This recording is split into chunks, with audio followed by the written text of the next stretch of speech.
ரவி ஒரு மரம் வெட்டுறவன். அவன் காட்டுல இருந்து மரங்களை வெட்டிட்டு வந்து தன்னோட வாழ்க்கையை நடத்திக்கிட்டு வந்தான். அவனுடைய குடும்பத்துல அவனுடைய மனைவி சீதா, 2 குழந்தைங்க இருந்தாங்க, கோயல் அப்புறம் விஜய். அவனோட குழந்தைங்க அவன் வர வரைக்கும் எப்பவும் வாசல்லையே காத்துக்கிட்டு நிப்பாங்க. அப்பா வந்துட்டாரு, அப்பா வந்துட்டாரு, அம்மா பாருங்க அப்பா வந்துட்டாரு. அதுக்கப்புறம் சீதா ரவிக்கு உதவி செய்வா, மரங்களை கீழே இறக்கி வைப்பா. அடேங்கப்பா, இன்னைக்கு ரொம்ப பாரமா இருக்குங்க. நேத்து தான் மேஸ்திரி சொன்னாரு, நல்ல பழைய திடகாத்திரமான மரம் வேணும்னு சொன்னாரு. ஏதோ மிருதங்கம் பண்ணணுமா. அவர் என்ன சொன்னாருன்னா, நல்ல பெரிய மரமா வெட்டி கொண்டு வந்து கொடுத்தா 1000 ரூபாய் கொடுக்குறேன்னு சொன்னாரு. 1000 ரூபாவா? அதனாலதான் காலையில இருந்து இந்த மரத்தை வெட்டிட்டு இருந்தேன். அவர் வர்ற நேரமாச்சு, நீ போய் டீ எடுத்துட்டு வா. நீங்க போய் முதல்ல கை கால் கழுவிட்டு வாங்க. சீதா அடுப்புல டீ போட்டுக்கிட்டு இருந்தா. அப்பதான் அவங்க வீட்டு கதவுல தட்ட சத்தம் கிடைச்சு. அப்பா, மேஸ்திரி சித்தப்பா வந்திருக்காரு. ரவி உடனே அங்க போய் பார்த்தான். உங்களுக்காக தான் காத்துக்கிட்டு இருந்தேன், அத பாருங்க. அடேங்கப்பா, இதுதான் சரியான மரம் மாதிரி தெரியுது. ரொம்ப தடியா இருக்கு. மேஸ்திரி அந்த மரங்களை தூக்கறதுக்கு எவ்வளவோ முயற்சி பண்ணாரு. ஆனா அத அவரால் தூக்கவே முடியல. ஏன்பா, இவ்வளோ வெயிட்டான மரத்தை நீ மட்டும் தனியா எப்படி கொண்டு வந்த? அது பழகி போச்சுங்க. என்னால இத தனியா தூக்கிட்டு போக முடியாது. இத கொண்டு வந்து கொடுக்கறதுக்கு என் கூட நீ வரணும்பா. சரிங்க. மேஸ்திரி ரவி கிட்ட 1000 ரூபாய் பணம் கொடுத்தாரு. சீதாவும் அப்பதான் 2 கப்ல டீ போட்டு கொண்டு வந்தா. மேஸ்திரியும் ரவியும் ஒன்னா டீ சாப்பிட்டாங்க. எனக்கு நகரத்துல பெரிய கான்ட்ராக்ட் கிடைச்சிருக்கு. அவங்களுக்கு சுத்தமான வேலைப்பாடுள்ள பர்னிச்சர்ஸ் வேண்டும். பணமும் நல்லா கொடுப்பாங்க. எனக்கு இதே மாதிரி தடியான நிறைய மரங்கள் வேணும். சரிங்க அண்ணே, நான் எடுத்துட்டு வந்து கொடுக்கறேன். ரொம்ப நல்லது. அப்படின்னா நீ என் ஃபேக்டரியிலேயே கொண்டு வந்து கொடுத்துடு. இது உண்மையிலேயே ரொம்ப வெயிட்டா இருக்குதுப்பா. ஆமா அண்ணே, அது உண்மைதான். டீ சாப்பிட்டு முடிச்சதுக்கு அப்புறமா ரவி அந்த பெரிய மரங்கள்ல தன்னோட தோல்ல சுமந்துக்கிட்டு மேஸ்திரி கூட போனான். மேஸ்திரியோட தொழிற்சாலையில அவன் அந்த மரங்களை வச்சுட்டான். அப்புறம் மேஸ்திரிக்கு வணக்கம் சொல்லிட்டு அவன் திரும்பி தன்னோட வீட்டுக்கு வந்தான். வீட்டுக்கு திரும்பி வந்ததுமே தன்னோட மனைவி ரொம்ப சந்தோஷத்தோட சொன்னா, இது உண்மையிலேயே ரொம்ப நல்ல விஷயம் இல்லங்க. ஆமா, இதுக்கு எல்லாத்துக்கும் காரணம் அந்த கடவுளோட அனுகிரகம் தான். ரவி அந்த பணத்தை சீதாவோட கையில கொடுத்தான். இந்த பணத்துல ஸ்கூல் ஃபீஸ் கட்டிடு பசங்களுக்கு. இவங்க 2 பேருக்கும் ஃபீஸ் 800 ரூபாய் தான். மீதி இருக்கிற பணத்துல வீட்டுக்கு மல்லிகை சாமான் வாங்கிட்டு வந்துடுறேன். சரிம்மா. மறுநாளே சீதா ஸ்கூல்ல போய் ஃபீஸ் கட்டிட்டு வந்தா. அப்புறம் கொஞ்சம் பொருட்களையும் வாங்கிட்டு வந்தா. கடவுளே, உன்னோட கருணை எங்களுக்கு எப்பவுமே நிலைச்சிருக்கணும். இதே மாதிரி போயிட்டு இருந்தா எல்லாமே நல்லபடியா நடக்கும். பணத்துக்கு நாங்க கஷ்டப்பட வேண்டிய அவசியமே இருக்காது. அம்மா, நாம பணக்காரங்களா ஆயிடுவோம்ல. நீங்க உங்க படிப்புல மட்டும் கவனம் செலுத்துங்க. பணத்தை பத்தி எல்லாம் கொஞ்சம் கூட கவலைப்படாதீங்க. கடவுள் இருக்காரு, அவர் பார்த்துப்பாரு. அப்புறம் இங்க காட்டுல ரவியும் ரொம்ப சந்தோஷத்தோட பெரிய பெரிய மரங்களா வெட்டிக்கிட்டு இருந்தான். இந்த பெரிய மரத்தை 3 துண்டா வெட்டிடுறேன். குறைஞ்சபட்சம் 3000 ரூபாய் கிடைக்கும்ல. பணத்தை பத்தி யோசிச்சு யோசிச்சு ரவி ரொம்ப சந்தோஷமா இருந்தான். அவன் ஒரு பெரிய துண்டு மரத்தை வெட்டிட்டான். அப்புறம் அந்த மரத்தை அவன் தோல்ல தூக்கி வச்சுக்கிட்டு அவன் கிராமத்தை நோக்கி போனான். ரவி மேஸ்திரியோட தொழிற்சாலையில அந்த பெரிய மரத்தை வச்சுட்டான். அப்புறம் மேஸ்திரி அவன் கையில 1000 ரூபாய் பணத்தை கொடுத்தாரு. பணத்தை வாங்கினதும் ரவி ரொம்ப சந்தோஷமா இருந்தான். கொஞ்ச நாள் இதே வேலை நடந்துகிட்டு இருந்தது. ரவி பெரிய பெரிய மரங்களை வெட்டி மேஸ்திரி கிட்ட வித்துக்கிட்டு இருந்தான். அப்புறம் ஒரு நாள் ரவி ரொம்ப பெரிய ஒரு மரத்தை வெட்டிக்கிட்டு இருந்தான். மரம் வெட்டி முடியத்தான் இருந்தது. அப்புறம் இந்த முறை ஒரு பெரிய தப்பு நடந்துடுச்சு. அந்த மரம் நேரா அவன் மேல போய் விழுந்துடுச்சு. ரவியோட அலறல் சத்தம் கேட்டுட்டு மத்த மரம் வெட்டுறவங்க எல்லாரும் ஓடி வந்தாங்க.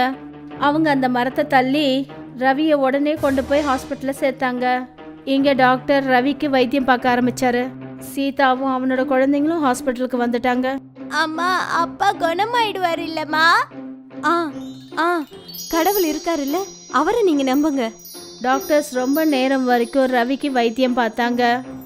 அப்புறம் டாக்டர் சீதா கிட்ட வந்தாரு. மரம் விழுந்ததுனால அவருடைய 2 விலா எலும்பும் உடைஞ்சு போச்சு. ஐயோ ராமா, அவருக்கு உடனே ஆபரேஷன் பண்ணியாகணும். அதுக்கு 20 லட்சம் ரூபாய் செலவாகும். இவ்வளவு பணத்துக்கு நான் எங்க போவேன்? என் குடும்பத்திலேயே என் புருஷன் மட்டும்தான் சம்பாதிச்சுக்கிட்டு இருந்தாரு. அப்படின்னா கொஞ்ச நாள்ல இவரை நீங்க வீட்டுக்கு கூட்டிட்டு போயிடுங்க. இத தவிர வேற வழியே இல்ல. மொத்த குடும்பமும் கண்ணீர்ல முழுகிட்டாங்க. ரவி எப்பவுமே தன்னோட காலில் நிற்கவே முடியாம போயிடுச்சு. கொஞ்ச நாளைக்கு அப்புறம் ரவியை வீட்டுக்கு கூட்டிட்டு வந்தாங்க. இப்ப என்ன பண்றது? குடும்பம் எப்படி நடக்கும்? பசங்களுக்கு ஸ்கூல் ஃபீஸ் எங்கேருந்து வரும்? நீங்க கவலைப்படுறத விடுங்க, நிச்சயமா ஏதாவது நடக்கும். யாரும் துணை இல்லாதவங்களுக்கு கடவுள் தாங்க துணையா இருப்பாரு. நல்ல வேலையா என் கையில இப்போ 5000 ரூபாய் சேர்த்து வச்சிருக்கேன். இப்ப குறைஞ்சபட்சம் ரொம்ப கம்மியான விலையில சில பொருட்களை வாங்கணும். கோயல், விஜய், நீங்க 2 பேரும் அப்பா கூடவே இருங்க, நான் காய்கறி வாங்கிட்டு வந்துடுறேன். சரிங்கம்மா. சீதா மார்க்கெட்டுக்கு புறப்பட்டு போனா. மார்க்கெட்ல அவ காய்கறியோட விலை கேட்டுட்டு இருந்தா. உருளைக்கிழங்கு எவ்வளோ அண்ணன்? 1 கிலோ 30 ரூபாய். அடேங்கப்பா, இவ்வளவு விலையா? எல்லா இடத்துலயும் இதே வேலை தான், வாங்குறதுனா வாங்க. சீதா எல்லாம் காய்கறிக்காரங்க கிட்டயும் விலை கேட்டா. அப்புறம் திடீர்னு அந்த மார்க்கெட்ல ஒரு மூலையில கத்திரிக்காய் கடை தோன்றுச்சு. இங்க பாருமா, கத்திரிக்காய் வாங்கிக்க. என்னோட தோட்டத்துல விளைஞ்ச கத்திரிக்காய் இது. என்னம்மா விலை? 1 கிலோ 10 ரூபாய் தான். விலை குறைவா சொன்னதும் உடனே சீதா 1 கிலோ கத்திரிக்காவை வாங்கிக்கிட்டா. அதுக்கப்புறம் அவ தன்னோட வீட்டுக்கு போனா.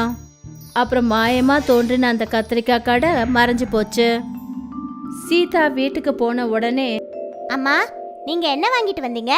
கத்திரிக்காய் வாங்கிட்டு வந்தேன். உங்க 2 பேருக்கும் கத்திரிக்காய் தொக்கு வச்சு தரேன். கத்திரிக்காய் தொக்கோட சேர்த்து பரோட்டா கிடைச்சா எவ்வளவு நல்லா இருக்கும். எது கிடைக்குதோ அதை சாப்பிடுங்க. அட ராமா. சீதா விஜய திட்டுறதுக்கு தான் இருந்தா. ஆனா அதுக்குள்ள அவங்க எல்லார் முன்னாடியும் பரோட்டாவும் கத்திரிக்காய் தொக்கும் வந்துடுச்சு. இது எங்க இருந்து வந்தது? யாருக்கு தெரியுமா?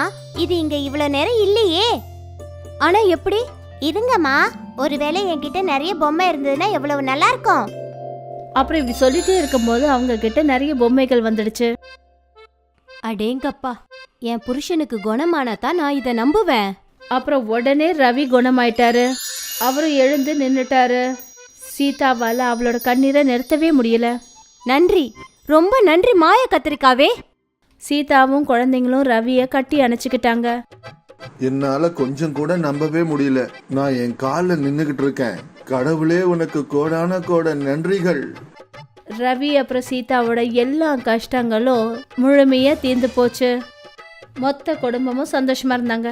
அப்புறம் ஒவ்வொன்றா அவங்களோட ஆசைக்கு தகுந்த மாதிரி அவங்க ஒவ்வொரு பொருளா வாங்கிட்டாங்க. மாய கத்திரிக்காவே, எனக்கு நிறைய பணம் கொடு. அந்த பணத்தை வச்சு என் குடும்பத்தை கவனிக்கிறது இல்லாம மத்த ஏழை குடும்பங்களுக்கும் நான் உதவி செய்யணும். ரவிக்கு முன்னாடி நிறைய பணமும் தங்க நாணயங்களும் வந்தது. ஏ மாய கத்திரிக்காவே, எனக்கு பெரிய வீடு வேணும். அந்த வீட்டுக்கு முன்னாடி 2 பசுமாடு நிக்கணும். அப்புறம் மெல்ல மெல்ல சீதா அப்புறம் ரவியோட வீடு ஒரு ஆடம்பரமான பங்களாவா மாறிடுச்சு. அம்மா, பசுமாட்டோட சத்தம் கேக்குது. எல்லாரும் வெளியே வந்தப்ப அப்போ அவங்க வாசல்ல 2 மாடுங்க இருந்தது. சீதா ரொம்ப சந்தோஷப்பட்டா. அவங்க மறுபடியும் உள்ள போனாங்க. இன்னும் நாம என்ன கேக்குறது? நமக்கு தேவையானது எல்லாம் நமக்கு கிடைச்சிருச்சு குழந்தைங்களா. நாம இன்னும் நிறைய கேட்டு வாங்கிட்டு இருந்தோம்னா பேராசை தான் அதிகமாகும். அப்புறம் பேராசன்றதுக்கு எல்லையே இல்லாம போயிடும் குழந்தைகளா. சீதா அந்த மாய கத்திரிக்காவை கொண்டு போய் அலமாரியில வச்சா. அப்புறம் அன்னையிலேருந்து ரவியும் அவனோட குடும்பமும் ஏழை குடும்பங்களுக்கு உதவி செய்ய ஆரம்பிச்சிட்டாங்க. இப்போ அவங்க ஏழைங்களுக்கு உதவி செய்யறதுக்காக மட்டும்தான் பணம் கேட்பாங்க. அவங்களுடைய அந்த மாய கத்திரிக்காய் ஒரு நல்ல வழியா மாறிடுச்சு. அது மூலமா கடவுள் ஏழை பிள்ளைங்களுக்கு உதவி செய்ய ஆரம்பிச்சாரு. ஆனா அந்த மாய கத்திரிக்காய் ரவிக்கும் சீதாவுக்கும் மட்டும்தான் கிடைச்சது. ஏன்னா அவங்க கொஞ்சம் கூட சுயநலமே இல்லாம மத்தவங்களுக்கு சேவை செய்யறத உத்தேசமா எடுத்துக்கிட்டாங்க. மனோஜுக்கு 2 பசங்க, சிண்டு அப்புறம் பின்ட்டு. சிண்டு படிப்புல ரொம்ப புத்திசாலி அப்புறம் சுறுசுறுப்பானவன்.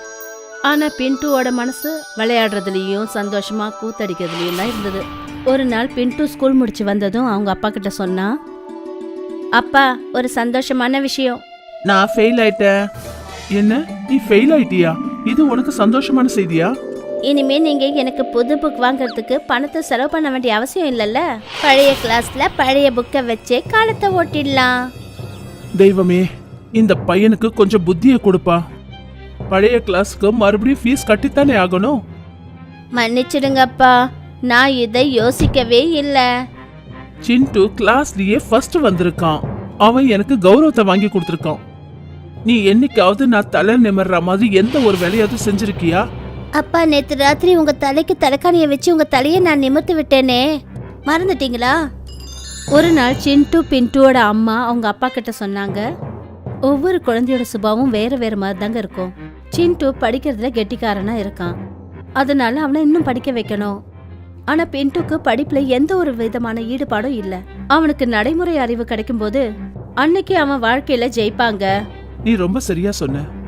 மனோஜ் பின்ட்டுவை கூப்பிட்டு சொன்னாரு, பின்ட்டு, நான் உன்கிட்ட 1000 ரூபாய் பணம் கொடுக்கறேன். இதுக்கப்புறம் வருஷம் ஃபுல்லா நான் உன் கையில பணம் கொடுக்க மாட்டேன். இந்த வருஷம் இந்த 1000 ரூபாவை நீ இன்வெஸ்ட் பண்ணி இன்னும் பணத்தை நீ சம்பாதிக்கணும். அப்புறம் இந்த வருஷத்துக்கான முழு செலவையும் நீ தான் பாத்துக்கணும். பின்ட்டுக்கு 1000 ரூபாய் கிடைச்சோன்னு ரொம்ப சந்தோஷப்பட்டான்.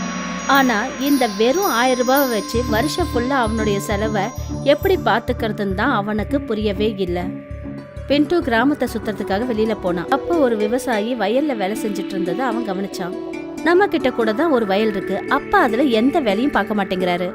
நம்ம வயல்ல ஏதாவது விதைப்போம், அப்புறம் அதை கொண்டு போய் மார்க்கெட்ல நல்ல விலைக்கு விற்போம். பின்ட்டு விதை வாங்குறதுக்காக மார்க்கெட் போனான். துரதிருஷ்டவசமா அவன் ஒரு கேடி அப்புறம் மோசமான கடைக்காரங்கிட்ட அவன் போனான். அந்த கடைக்காரன் பின்ட்டுவை ஒரு அப்பாவின்னு நினைச்சுக்கிட்டு அவன் கத்திரிக்காய் வேஸ்டான விதைய அவன்கிட்ட கொடுத்தான். பின்ட்டு கத்திரிக்காய் செடி வச்சப்ப அதுல விளைஞ்ச கத்திரிக்காயெல்லாம் கெட்டுப்போன கத்திரிக்காவா விளைஞ்சது. என்னோட உழைப்பெல்லாம் வேஸ்டா போயிடுச்சுன்னு நினைக்கிறேன். இந்த பூச்சி பிடிச்ச கத்திரிக்காவை யாருமே வாங்க மாட்டாங்களே. அவன் அந்த கத்திரிக்காய் செடியை அப்படியே விட்டுட்டான். அப்புறம் ரொம்ப வெறுப்பா நதிக்கரை கிட்ட போய் உட்காந்துருந்தான். அப்ப அங்க நிறைய ஜனங்க இந்த கிராமத்தை விட்டு அடுத்த கிராமத்துக்கு போறத அவன் கவனிச்சிட்டு இருந்தான். அப்புறம் அவங்க நதிக்கரையை கடக்கிறதுக்காக ரொம்ப நேரம் காத்துட்டு இருந்ததை அவன் கவனிச்சான். ஏன்னா அந்த நதியில ஒரே ஒரு படகு தான் இருந்துச்சு. பின்ட்டு மிச்சம் இருந்த பணத்துல ஒரு படகு வாங்கினான். அப்புறம் ஜனங்களை இந்த கரைக்கு அந்த கரைக்கு கொண்டு போய் விட்டான். நதியை கடந்து போறதுக்காக பின்ட்டு ரொம்ப கஷ்டப்பட்டான். ஆனா வருமானமும் ரொம்ப கம்மியா இருந்துச்சு. அவனால நாள் முழுக்க வேலை செஞ்சா கூட 100 ரூபாய் சம்பாதிக்க முடியல. ஒரு நாள் அவன் வயலுக்கு திரும்பி வந்து பார்த்தப்ப அவனோட வயல்ல இருந்த கத்திரிக்காய்லாம் யான் அளவுக்கு பெருசா இருந்துச்சு. கெட்டு போன பெரிய கத்திரிக்காவா? இத நான் எந்த மாதிரி பயன்படுத்துறது? இந்த பெரிய கத்திரிக்காவை வச்சு நான் ஏன் படகு செய்யக்கூடாது? ஒருவேளை கத்திரிக்காய் படகுல ஜனங்களுக்கு சவாரி செய்யறது பிடிச்சாலும் பிடிக்கலாம் இல்லையா? பின்ட்டு ஒரு பெரிய ரம்பத்தை எடுத்துட்டு வந்து அப்புறம் கத்திரிக்காவை நடுவுல கட் பண்ணான். கத்திரிக்காய்க்குள்ள இருக்கிற கட்டுப்போன விதைகளெல்லாம் எடுத்து தூக்கி போட்டான். அப்புறம் கத்திரிக்காயில உட்காரத்துக்கு இடத்த செஞ்சான். அந்த கத்திரிக்காய் படகை அவன் நதியில செலுத்தினப்ப அதை வேடிக்கை பார்க்கறதுக்கு ஜனங்க கூட்டமா நின்னாங்க. பின்ட்டு ஒவ்வொருத்தர்கிட்டையும் கத்திரிக்காய் படகுல சவாரி செய்யறதுக்கு 200 ரூபாய் வசூல் செஞ்சான். அப்புறம் அவன் ஒவ்வொரு நாளும் 1000 ரூபாய் சம்பாதிக்க ஆரம்பிச்சான். ஒரு கத்திரிக்காய் தண்ணீர இருந்து கெட்டு போனதுக்கு அப்புறம் பின்ட்டு வயல்ல இருந்து இன்னொரு கத்திரிக்காய் எடுத்துட்டு வருவான். அப்புறம் அதை படகா செஞ்சான். ஏன் இந்த கத்திரிக்காய் படகா மட்டும் இருக்கணும்? இந்த கத்திரிக்காயில நான் ஒரு குடிசை செஞ்சுட்டேன்னா அதுல ஜனங்கள்லாம் வந்து தங்குவாங்கல்ல. இந்த தடவை பின்ட்டு என்ன பண்ணான்னா கத்திரிக்காயில பாதி மொத்தமா கட் பண்ணாம அந்த கத்திரிக்காய் மொத்தத்தையும் எப்படி கட் பண்ணான்னா அந்த கத்திரிக்காயில படகு மட்டும் இல்லாம ஒரு குடிசையையும் செஞ்சான். ரொம்ப தூரத்துல இருந்தெல்லாம் ஜனங்க அந்த போட் ஹவுஸ்ல பயணம் செய்யறதுக்காக வந்தாங்க. பின்ட்டு தன்னோட வயல்ல விளைஞ்ச எல்லா கத்திரிக்காயையும் போட் ஹவுஸா செஞ்சு நதியில நிக்க வச்சான். பின்ட்டுவோட வருமானம் லட்சக்கணக்கா மாறுச்சு. வாவ் பின்ட்டு, உனக்கு படிப்புல ஆர்வம் இல்லைனாலும் நீ ஒரு திறமையான மனுஷன்னு நீ நிரூபிச்சு காட்டிட்ட. அங்க அந்த கடைக்கார, அதாவது வீணா போன விதைய பின்ட்டுக்கு கொடுத்தவன், பின்ட்டுவோட வருமானத்தை பார்த்து ஆதங்கப்பட ஆரம்பிச்சிட்டான். கடைக்கார அர்ஜுன் ஒரு நாள் போலி அதிகாரியா வேஷம் போட்டுக்கிட்டு நீர்த்துறை டிபார்ட்மெண்ட்டுக்கு போனான். அந்த நதியில இருந்த டேம் தண்ணியை அவன் திறந்து விட்டுட்டான். அந்த நதியில வெள்ளம் மாதிரி வந்துச்சு. பின்ட்டுவோட போட் ஹவுஸ் எல்லாத்தையும் இழுத்துக்கிட்டு போயிடுச்சு. அர்ஜுன் போய் பின்ட்டு கிட்ட சொன்னா, என்ன சின்ன பையா, எப்படி இருந்துச்சு? வெள்ளத்தை பார்த்ததும் சந்தோஷமா இருந்துச்சா? அப்ப நீதான் டேம் தண்ணியை திறந்து விட்டதா? ஆமா, நான் தான் தண்ணிய திறந்து விட்டேன். அப்புறம் உன்னை ஒரு குழந்தைன்னு நினைச்சுக்கிட்டு கெட்டு போன விதைகள் எல்லாத்தையும் நான் தான் உன்கிட்ட தெரியாம வித்துட்டேன். நீ இப்ப நிறைய சம்பாதிச்சுட்ட. இனிமேலும் உன்னால அந்த அளவுக்கு சம்பாதிக்க முடியாது. நீ என்ன குழந்தைன்னு நினைச்சுக்கிட்டு பெரிய தப்பு பண்ணிட்ட. நான் பெரிய கத்திரிக்காவோட ஒரு விதைய காப்பாத்தி வச்சிருக்கேன். மறுபடியும் இந்த கத்திரிக்காவை என்னால விதைக்க முடியும். அப்புறம் நீ சொன்னதை அப்படியே நான் இந்த மொபைல் போன்ல ரெக்கார்ட் பண்ணிட்டேன். டேமோட தண்ணியை திறந்து விட்டது நீதான்ற உண்மையை உன் வாயால நீயே ஒத்துக்கிட்ட. பின்ட்டு போலீஸ் ஸ்டேஷனுக்கு போய் அர்ஜுனுக்கு எதிரா வழக்கு பதிவு செஞ்சான். போலி அதிகாரி வேஷம் போட்டுக்கிட்டு டேம் தண்ணியை திறந்து விட்ட குற்றத்துக்காக அர்ஜுனுக்கு ஜெயில் தண்டனை கிடைச்சது. பின்ட்டு தான் கையில வச்சிருந்த பெரிய கத்திரிக்காய் விதைய மறுபடியும் விதைச்சான். அப்புறம் அவனோட போட் ஹவுஸ் வேலை மறுபடியும் ஆரம்பிச்சது. ஒரு கிராமத்துல போலான்னு பேர் கொண்ட ஒரு பையன் இருந்தான். போலாவுக்கு ஸ்வீட்னா ரொம்ப பிடிக்கும். போலாவோட அம்மா அவனுக்கு எவ்வளோ பணம் கொடுத்தாலும் அதை அவன் எடுத்துக்கிட்டு சங்குலார் ஸ்வீட் கடைக்கு போவான். அங்கிருந்து ஏதாவது ஒரு ஸ்வீட்டை வாங்குவான். கிராமத்து ஜனங்க அடிக்கடி சொல்லுவாங்க, போலாவுக்கு அந்த அளவுக்கு மூளை இல்லைன்னு சொல்லுவாங்க. ஆனா போலாவோட அம்மா அதை எப்பவுமே ஒத்துக்க மாட்டாங்க. ஒரு நாள் சங்குலாலோட மனைவி விடிய காலையில போலாவோட வீட்டுக்கு வந்தாங்க. இங்க பாருங்க போலா அம்மா, இங்க பாத்தீங்களா உங்க பையன் என்ன பண்ணிருக்கான்னு? என்னம்மா ஆச்சு கீதா? நான் இன்னைக்கு கோவில்ல சிவலிங்கத்து மேல 50 ரூபாய்க்கு ஸ்வீட்ஸை வாங்கி பிரசாதமா வச்சேன். நான் கோவிலை விட்டு வெளியே வந்ததும் போலா எல்லா ஸ்வீட்டையும் எடுத்து சாப்பிட்டான். இங்க பாருமா கீதா, சிவலிங்கம் ஸ்வீட்டை சாப்பிட போறாரா என்ன? அப்படியே அதை போலா சாப்பிட்டு இருந்தாலும் அதுல என்னமா பெரிய குத்தம் வந்துற போது? அது மட்டும் இல்லாம கடவுளுக்கு பிரசாதமா படைச்சது எல்லாருக்கும் பகிர்ந்து கொடுப்பாங்கல்ல. போச்சுடா, பாத்தீங்களா கிராமத்து ஜனங்களே, போலாவோட அம்மா அவனை திட்டுறதுக்கு பதிலா அவனை இன்னும் ஏடாகுடமான வேலைகள் செய்யறதுக்கு சொல்லி கொடுக்கறாங்க. அப்படி ஸ்வீட் சாப்பிட்றதுல ஆசை இருந்தா அதை வாங்கி சாப்பிட வேண்டியது தானே. பையனுக்கும் கொஞ்சம் கூட புத்தி இல்ல, அம்மாவுக்கும் இல்ல. போலாவோட இந்த வேலையால போலா அம்மாவை சுத்தி கிராமத்து ஜனங்க எல்லாரும் என்னென்னமோ பேசுனாங்க. எனக்கு தெரியும் என் புள்ள போலா ஒன்னும் அறிவில்லாதவன் இல்ல. ஈஸ்வரா, கிராமத்து ஜனங்க பேசுறத கேக்குற சக்தியை எனக்கு கொடுப்பா. அம்மா, நீ தினமும் கடவுள்கிட்ட என்னம்மா சொல்ற? கண்ணா, நான் கடவுள்கிட்ட பிரார்த்தனை பண்றேன். உண்மையான பிரார்த்தனை என்னைக்கும் வீண் போகாதுப்பா. ஒரு நாள் ஜங்கு ஸ்வீட்காரர் ரசகுல்லா செஞ்சாரு. போலா அந்த ரசகுல்லாவை பார்த்ததும் அவனோட நாக்கு ஊற ஆரம்பிச்சிருச்சு. அவன் கடைக்கு போய் சொன்னா, சித்தப்பா, எனக்கு 10-12 ரசகுல்லா கொடுக்குறீங்களா? நிச்சயமா கொடுக்குறேன். ஆனா அதுக்கு முன்னாடி 300 ரூபாய் பணம் எடுத்துட்டு வா. ரசகுல்லா ரொம்ப காஸ்ட்லிப்பா. சித்தப்பா, நான் உங்ககிட்ட ஏற்கனவே நிறைய பணம் கொடுத்துருக்கேன்ல. ஆனா நீ கொடுத்த பணத்துக்கு பதிலாதான் நான் உனக்கு ஸ்வீட்ஸ் கொடுத்துட்டேனே. இப்ப புதுசா ஸ்வீட் வாங்கணும்னா போய் பணத்தை எடுத்துக்கிட்டு வா. அங்கிருந்து போலா வீட்டுக்கு ஓடி வந்தான். அவனோட அம்மா மார்க்கெட்டுக்கு போயிருந்தாங்க. போலா உண்டியல உடைச்சான். ஆனா அதுல சில சில்லறைங்க தான் இருந்தது. போலா அந்த சில்லறை எல்லாத்தையும் எடுத்துக்கிட்டு அந்த ஸ்வீட் கடைக்கு போனான். இத வச்சு ஒன்னும் பண்ண முடியாது. போய் இன்னும் பணம் எடுத்துட்டு வா. சித்தப்பா, நான் ஒரே ஒரு ரசகுல்லா சாப்பிட்டு பார்க்கட்டுமா? நிச்சயமா கூடாது. அது மட்டும் இல்லாம சேட்சி வீட்டுக்கு 5 கிலோ ரசகுல்லா கொடுக்கணும்னு ஆர்டர் வந்திருக்கு. இப்ப நீ 300 ரூபாய் கொடுத்தா கூட இந்த ரசகுல்லா உனக்கு கிடைக்காது. சித்தப்பா, அந்த கடவுள் உங்களுக்கு நிறைய பணம் கொடுக்கட்டும். என்ன ஒரே ஒரு ரசகுல்லா சாப்பிட விடுங்களேன். கிராமத்து ஜனங்க சரியாதான் சொன்னாங்க, உனக்கு மூளையே இல்லைன்னு. அந்த கடவுள்கிட்ட போய் ரசகுல்லா கேளு. தயவு செஞ்சு என்ன தொந்தரவு பண்ணாம விடு. அம்மா சொல்லிருக்காங்க, உண்மையான பிரார்த்தனை நிச்சயம் வீண் போகாதுன்னு. போலா ரசகுல்லா வேணும்னு பிரார்த்தனை பண்றதுக்காக கோவிலுக்கு போனான். வழியில ஒரு பூனைக்கு காயப்பட்டு இருந்ததை பார்த்தான். போலா கோவிலையும் ரசகுல்லாவையும் மறந்துட்டான். அவன் பூனைக்கு அடிப்பட்ட இடத்த சுத்தம் பண்ணி அதுக்கு பேண்டேஜ் போட்டு விட்டான். அப்பதான் ஒரு லேடி அங்க வந்தாங்க. தேங்க்யூ கண்ணா, இது என்னோட பூனை தான். வீட்டை விட்டு வெளியே வந்துடுச்சு. வர வழியில யாரோ இதோட காலை உடைச்சிட்டாங்கன்னு நினைக்கிறேன். ஆமா, நீ யாரு? எங்க போய்கிட்டு இருக்க? என்னோட பேரு போலா. எனக்கு ரசகுல்லா வேணும்னு கோவில்ல பிரார்த்தனை பண்ணிக்க போறேன். எங்க அம்மா சொல்லிருக்காங்க, உண்மையான மனசோட பிரார்த்தனை செஞ்சா வேண்டுதல் நிறைவேறுமா. உங்க அம்மா உண்மையை தான் சொல்லிருக்காங்க. அந்த லேடி போலாவோட கைகளை தன்னோட கண்கள்ல வச்சாங்க. அப்புறம் அவங்க பூனையை எடுத்துக்கிட்டு அங்கிருந்து போனாங்க. போலா தன்னோட வீட்டுக்கு வந்தபோது அவனோட வீட்டு வாசல்ல ரசகுல்லா மழை பெஞ்சதை அவன் கவனிச்சான். போலா, சீக்கிரமா வா. இங்க பாத்தியா, நம்ம வாசல்ல ரசகுல்லா நிறைஞ்சிருக்கு. நான் வீட்ல எல்லா பாத்திரத்திலயும் ரசகுல்லாவை நிறைச்சி வச்சுட்டேன். இப்போ நீ எவ்வளவு வேணாலும் ஸ்வீட் சாப்பிடலாம். போலாவும் அவனோட அம்மாவும் நிறைய ரசகுல்லா சாப்பிட்டாங்க. அம்மா, நம்மால இவ்ளோ ரசகுல்லாவை சாப்பிட முடியாது. அப்புறம் மழையும் நிக்காம பெஞ்சிட்டு இருக்கு. இப்ப நாம இத விற்க ஆரம்பிக்கணும். சரியா சொன்ன. போலாவும் அவனோட அம்மாவும் அவங்க வீட்டு வாசல்லயே ரசகுல்லா கடைய ஆரம்பிச்சாங்க. நிறைய பேர் வந்து வாங்கினாங்க. அவங்களுக்கு நிறைய ப்ராஃபிட் கிடைச்சது. இத சந்துவோட மனைவி பார்த்ததும் அவளுக்கு ரொம்ப பொறாமையாயிடுச்சு. அவ சங்கு கிட்ட சொன்னா, என்கிட்ட ஒரு யோசனை இருக்கு. போலாவோட வீட்ல பெய்யற அந்த ரசகுல்லா மழை அப்புறம் நம்ம வீட்ல பெய்ய ஆரம்பிச்சிரும். சங்குவோட மனைவி சங்குவோட காதுல எதையோ சொன்னா.